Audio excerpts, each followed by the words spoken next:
Concentration نہ ہو پانا، focus نہ ہو پانا، لرننگ ایبلٹیز آپ کی ڈسٹرب ہونا، کہ سیکھنے کی جو صلاحیت ہے وہ آپ کی اتنی اچھی نہیں ہے. جو لوگ جس طرح سے جلدی چیزیں سیکھ جاتے ہیں یا بہتر طور پر سیکھتے ہیں، آپ کو ٹیکنیکل چیزیں سمجھ میں نہیں آتی، یا پھر آپ کو جو سوشل اسکلز ہیں یا جو سوشل کیوز ہیں وہ سمجھنے میں بہت دقت ہوتی ہے.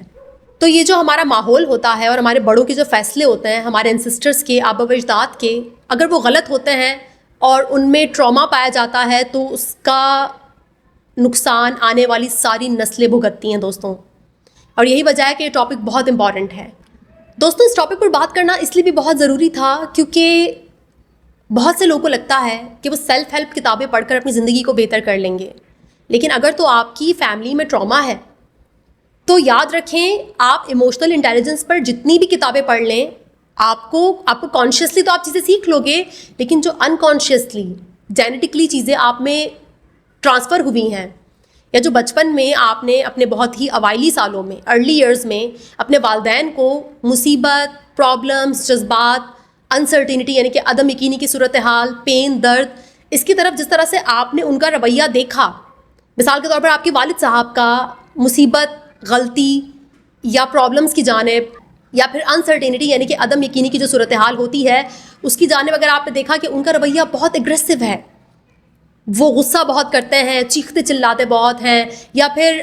پرابلم سالو کرنے کی بجائے پرابلم کو گالیاں دیتے ہیں، یا پرابلم کو کوستے ہیں، یا اپنا غصہ دوسروں پر نکالتے ہیں، تو یہ وہ تمام تر بہت ہی سٹل چیزیں ہوتی ہیں دوستوں جو آپ سیکھ لیتے ہیں. اور جب آپ بڑے ہوتے ہیں نا، چاہے آپ کتنی بھی ایموشنل انٹیلیجنس پہ کتابیں پڑھ لیں، لیکن آپ کا بھی رد عمل وہی ہوتا ہے جو آپ کے والد صاحب کا ہوتا ہے، جو آپ کی والدہ کا ہوتا ہے. دنیا کیا ہے، کس نظر سے دیکھنا ہے، wisdom, social skills, mental clarity, deal کیسے کرنا ہے لوگوں کے ساتھ، بات کیسے کرنی ہے، اپنے آپ کا اظہار کیسے کرنا ہے، اس میں سے کچھ بھی چیز آپ ٹھیک سے نہیں سیکھ پاتے. اور یہ ساری چیزیں محض کتابوں سے سیکھنا بہت مشکل ہے، بلکہ ناممکن ہے. کیونکہ جو ہمارا برین جب ڈیولپ ہو رہا ہوتا ہے نا، جب وہ نشو نما پا رہا ہوتا ہے، تو اس ٹائم پر چیزیں سکھانا بہت آسان ہوتا ہے بچے کو. اس ٹائم پر اگر اچھا ماحول مل جائے تو کوئی محنت کرنے کی ضرورت نہیں ہوتی، بچہ دیکھتا ہے اور وہ ایبزارب کر رہا ہوتا ہے، وہ ایک اسپنج ہے نا. تو جب آپ بڑے ہو جاتے ہیں آپ کو پھر شعور آتا ہے، آپ کتابوں سے آگے پیچھے جو بھی ہے سیکھ لیتے ہیں، لیکن ایک بات یاد رکھیے گا کہ ان تمام تر چیزوں کو ریورس کرنے کے لیے، وہ دوش، وہ غلطیاں، وہ بیڈ کرما، غلط کرما، رانگ کرما، ان کو ریورس کرنے کے لیے بہت سارا ٹائم چاہیے ہوتا ہے، بہت ساری پریکٹس، بہت سارا صبر، پیشنس، مینٹل کلیئرٹی، محنت، ہارڈ ورک، بہت زیادہ محنت چاہیے ہوتی ہے ان تمام تر دوش کو، رانگ ڈوئنگس کو، بیڈ کرما کو ریورس کرنے کے لیے، وہ جو ٹراما ہے آپ کا اس کو بہتر کرنے کے لیے. کیونکہ ٹراما آپ کے بالکل جینیٹک لیول تک چلا گیا ہے نا، اتنے نسل در نسل سے چیزیں چلتی آ رہی ہیں کہ وہ آپ کے جینز میں، آپ کی جنیات میں سما چکا ہے. تو اسے بدلنا محنت کا کام ہے. یہاں پر میں آپ کو سہانے خواب نہیں دکھاؤں گی، تبھی میں کہہ رہی ہوں کہ اپنے آپ کو تیار رکھیں. اب سوال یہ پیدا ہوتا ہے کہ آپ نے جنریشنل ٹراما کو بہتر کیسے کرنا ہے. سب سے پہلے تو آپ کو اویئرنیس آ گئی. اگر تو آپ یہ ویڈیو دیکھ رہے ہیں اس کا مطلب یہ ہے کہ آپ کو اویئرنیس ہے، آپ کو لفظ ٹراما کا پتہ ہے کہ یہ ہوتا کیا ہے، آپ میرے چینل پر ہیں تو اویئرنیس آپ کو آ گئی، سمجھ آپ کو آ گئی کہ ہاں بھائی میری فیملی میں ٹراما ہے، جنریشنل ٹراما ہے، میں کچھ اپنی زندگی میں مسائل سے گزرا ہوں یا گزری ہوں اور یہ حقیقت ہے. تو پھر آپ کتابوں کا سہارا لیتے ہیں، آپ ویڈیوز دیکھتے ہیں، پوڈ کاسٹ سنتے ہیں، آرٹیکلس پڑھتے ہیں، مزید نالج اکٹھی کرتے ہیں، اپنے آپ کو بہتر طور پر جانتے اور سمجھتے ہیں. لیکن یہ ساری چیزیں بیکار ہیں دوستوں اگر تو آپ خود ایکشن کرنے کی ہمت نہیں رکھتے. چھوٹے چھوٹے روزمرہ کی بنیاد پر ایکشنز بہت ضروری ہیں اور رائٹ انفارمیشن بہت ضروری ہے. سیلف ہیلپ کتابوں والی انفارمیشن نہیں چاہیے آپ کو بالکل صحیح، حقیقت پسندانہ، سائنٹیفک انفارمیشن چاہیے. کیونکہ سائنس آپ کو فیکٹس کی بنیاد پر بات کرے گی نا. سائنس آپ کو یہ تو نہیں بول سکتی تم سب کر سکتے ہو، دیکھو میں نے بھی تو 21 دنوں میں فلاں عادت بلڈ کر لی، ہیبٹ بلڈ کر لی میں نے 21-22 دنوں میں، تم بھی کر سکتے ہو. نہیں بھائی یار، تو کر سکتا ہوگا کیونکہ تو ٹراما سے نہیں گزرا ہے. تیرے آبا و اجداد، تیرے انسسٹرز بہت زبردست لوگ تھے، لیکن چونکہ اگر آپ ٹراما سے گزرے ہیں تو پھر آپ کے لیے 21-22 دن میں اچھی عادتیں بلڈ کرنا یہ آپ کے بس کی بات نہیں ہے. آپ کو ٹائم لگ سکتا ہے. تو رائٹ انفارمیشن، صحیح انفارمیشن اور سائنس کی مدد لینا بہت ضروری ہے، نہ کہ یہ جو سیلف ہیلپ کتابیں ہیں نا ان کی مدد، کیونکہ یہ نہیں سمجھتی، ان کو نہیں پتا بھائی ٹراما کیا ہوتا ہے، ان کو کیا پتا جینیٹکس کیا ہوتا ہے، ان کو تو کچھ اندازہ نہیں ہے نا. تو یہاں پر آپ نے رائٹ انفارمیشن کا سہارا لینا ہے، سائنس کا اور سائنٹیفک ریسرچ کا سہارا لینا ہے. دوستوں دوسری اہم بات یہاں پر جو میں آپ کو بتانا چاہتی ہوں وہ ہے آپ کا ایٹیٹیوڈ، آپ کا رویہ یا آپ کا پرسیپشن، آپ کا تصور جنریشنل ٹراما یعنی کہ پترا دوش کی جانب. پہلی بار مجھے ٹرانس جنریشنل ٹراما کو پڑھتے بنا سائیکالوجی سے زیادہ ایسٹرالوجی کا ایٹیٹیوڈ پسند آیا. سائیکالوجی کا ایٹیٹیوڈ تھوڑا سا ایموشنز والا تھا، آپ کہہ سکتے ہیں کہ اتنا اسٹریٹ فارورڈ نہیں تھا، اتنا نیوٹرل نہیں تھا، اس میں کہیں نہ کہیں تھوڑا وکٹم ہوڈ شامل ہے. جبکہ ایسٹرالوجی کا جو ایٹیٹیوڈ تھا نا وہ بہت ہی نیوٹرل اور ڈائریکٹ تھا کہ بھائی یہ تیرا پترا دوش ہے، تیرا یہ پلانٹ میلفک یہاں پر ہے 4 فادرس کے ہاؤس میں، اور یہ تیرا پترا دوش ہے اور یہ مسئلہ ہے، صحیح کرنا ہے تو صحیح کر لے ورنہ نسل در نسل یہ پرابلم چلتی رہے گی. سمپل. نہ کسی کو بلیم کرنا، نہ کسی کو جو ہے نا وہ شیم کرنا، نہ خود وکٹم ہوڈ میں جانا، بلکہ پرابلم کو آئیڈینٹیفائی کرنا، اور چاہے وہ پرابلم کسی اور کی وجہ سے کیوں نہ ہوئی ہو، آپ کی غلطی ہے بھی نہیں لیکن صحیح پھر بھی آپ نے کرنی ہے، اس بات کو ایکسیپٹ کرنا یہ بہت مشکل ہے. اور یہی وہ ایٹیٹیوڈ ہے جو آپ کو چاہیے، کیونکہ دیکھیں نیچر فطرت میں عجیب ہی ایک کانسیپٹ ہے نا کہ آپ کی غلطی نہیں ہے، آپ کے کرم برے نہیں ہیں، کسی اور کے برے تھے، کسی اور کی غلطیاں تھیں، آپ ان کے اعمال کا آج بھگت رہے ہیں. حالانکہ میں نے آپ سے کہا کہ بلیم آپ نے اپنے اوپر نہیں لینا، آپ قصوروار نہیں ہے، اور یہ حقیقت ہے. میں تبھی کہہ رہی ہوں کہ آپ نے سارا شیم بلیم خود کو نہیں کرنا، آپ نکمے نہیں ہو، آپ کو وہ انوائرمنٹ نہیں ملا، آپ پر وہ محنت نہیں کی گئی جو دوسرے بچوں پر ہوئی، جو آج اپنی کامیابی کا ڈنکا بجا رہے ہیں ہر جگہ. تو یہاں پر آپ نے خود کو بلیم نہیں کرنا، لیکن آپ نے وکٹم ہوڈ میں بھی نہیں جانا، کیونکہ آپ نے نیچر کے اس لاء کو فالو کرنا ہے نا کہ غلطی اگر تیری نہیں بھی ہے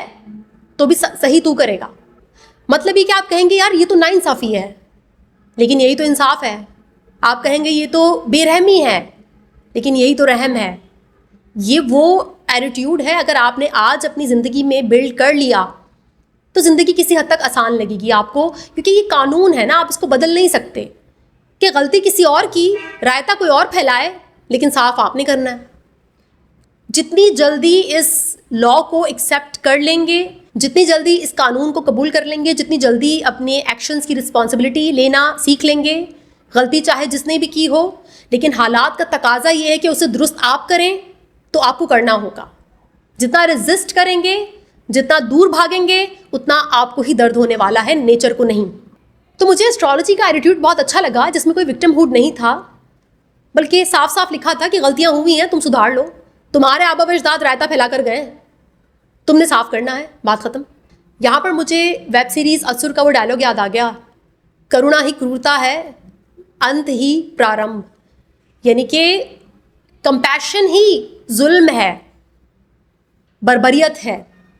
اور اینڈ ہی بگننگ ہے. یعنی کہ کہیں پر جہاں پر آپ کو لگتا ہے کہ یہ اینڈ ہے، کبھی کبھار وہ بگننگ ہوتا ہے. ہر اینڈ ایک بگننگ ہے، ہر بگننگ کا ایک اینڈ ہے. فلسفہ ہے لیکن بہت گہرا، بہت ڈیپ ہے، اور دیکھا جائے تو نیچر اسی طرح سے کام کرتی ہے. اگر آپ بہت ڈیپلی قوانین کو پڑھیں گے، سمجھیں گے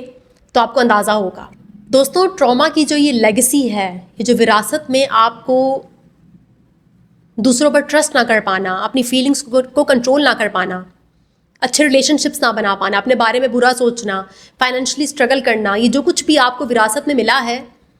آپ نے اس وراثت کو اسی زندگی میں ختم کر دینا ہے اور ایک نئی ول لکھنی ہے، ایک نئی وراثت لکھنی ہے اپنے آنے والی نسلوں کے لیے. اور اگر تو آپ کی زندگی میں پتر دوش یعنی کہ ٹرانس جنریشنل ٹراما ہے تو آپ کی اس زندگی کا مقصد ہی اس سائیکل کو توڑنا ہے، اس کو ختم کرنا ہے، کیونکہ اس سے ختم کیے بغیر، اسے توڑے بغیر آپ کبھی بھی اپنی زندگی میں بہتر مقصد یا مطلب یا پرپس تلاش نہیں کر پائیں گے. کیونکہ آپ کے حالات، آپ کے آبا و اجداد کی غلطیاں اس بات کا تقاضا کرتی ہیں، ڈیمانڈ کرتی ہیں کہ آپ نے ان حالات کو درست کرنا ہے، ان غلطیوں کو آپ نے ہی صحیح کرنا ہے اگر تو آپ کو آگہی مل چکی ہے تو. ورنہ جو لوگ اندھیرے میں، اندھکار میں رہ رہے ہیں، ڈارکنیس میں رہ رہے ہیں, تاریکی میں رہ رہے ہیں, لا علمی میں رہ رہے ہیں, تو انہیں کچھ نہیں کہا جا سکتا. لیکن جو لوگ سمجھ چکے ہیں انہیں اسے بہتر کرنا, ان کے لیے اسے بہتر کرنا بہت ضروری ہے. آخری اور اہم پوائنٹ میں یہی بولوں گی کہ وہ تمام تر لڑکے لڑکیاں جن کی سیلف اسٹیم بہت لو ہے, خود توقیری بہت کم ہے, جنہیں لگتا ہے کہ وہ اپنی ناکامی, اپنی مزری, اپنی تکلیف, اپنے دکھ, اپنے درد کے لیے صرف خود ذمہ دار ہیں, کیونکہ وہ اس قابل نہیں ہیں, وہ بدصورت ہیں, وہ ذہین نہیں ہیں, یا وہ اچھے نہیں ہیں, ان کے ماں باپ نے انہیں کبھی اچھی نظر سے دیکھا نہیں. تو یاد رکھیے کہ اس میں آپ کا کوئی قصور نہیں ہے, اس کا الزام آپ کو جاتا ہی نہیں ہے, اور نہ ہی آپ نے اپنے والدین کو کٹہرے میں کھڑا کرنا ہے, نہ ہی اپنے بہن بھائیوں, اپنے خاندان والوں کو اپنے کٹہرے میں کھڑا کرنا ہے, کیونکہ آپ کسی کو بدل نہیں سکتے, اور نہ ہی یہ اختیار, یہ حق آپ کو ہے. آپ کو پتہ چل گیا تو آپ نے صرف اور صرف جو آپ کا حصہ ہے, جو آپ کی فیملی ہے, جو آپ کے حصے میں چیزیں آتی ہیں, آپ نے وہ درست کرنی ہے. آپ نے ایسٹرالوجی کا ایٹیٹیوڈ اپنانا ہے, بنا وکٹم ہوڈ میں جائے, بنا دوسروں کو بلیم کیے اور نہ ہی خود بلیم لیے. بس ایشو کو ویسے دیکھیں جیسا وہ ہے, پرابلم کو ویسے دیکھیں جیسا وہ ہے, جیسے ایسٹرالوجی دیکھ رہی ہے, اور اس کو پھر سالو کریں, اس کو بہتر کریں, اس سائیکل سے باہر نکلیں. آپ کے آبا و اجداد, آپ کے اینسسٹرز, ان کے پاس عقل, شعور, دانش, مینٹل کلیئرٹی نہیں تھی, غربت تھی, ان کے حالات اچھے نہیں تھے, یا جو بھی مسئلے مسائل رہے ہوں گے آپ کے کلچر میں, آپ کی فیملی, آپ کے قبیلے کے ساتھ, یقیناً آپ کے آبا و اجداد نے جان بوجھ کر کچھ نہیں کیا. جب انسان کو شعور نہیں ہوتا تو اسے نہیں سمجھ میں آتا کہ اسے کیا فیصلے لینے چاہیے, کیا صحیح ہے, کیا غلط ہے, اس میں فیصلہ کرنا بڑا مشکل ہو جاتا ہے. اس لیے دوستوں, آپ کو وکٹم ہوڈ میں نہیں جانا, اور اپنی حرکتوں کی, اپنے ٹراما کی, پتر دوش کی ذمہ داری آپ نے خود لینی ہوگی, اور اس دوش کو, اس غلطی کو, اس برے کرم کو آپ نے خود ہی ریورس کرنا ہوگا, اسے خود ہی ٹھیک کرنا ہوگا. میرے خیال سے آج کے لیے اتنا لیکچر کافی ہوگا. انشاءاللہ نیکسٹ ویڈیو ملاقات ہوگی. تب تک کے لیے اپنا بہت خیال رکھیے گا. Thank you so much.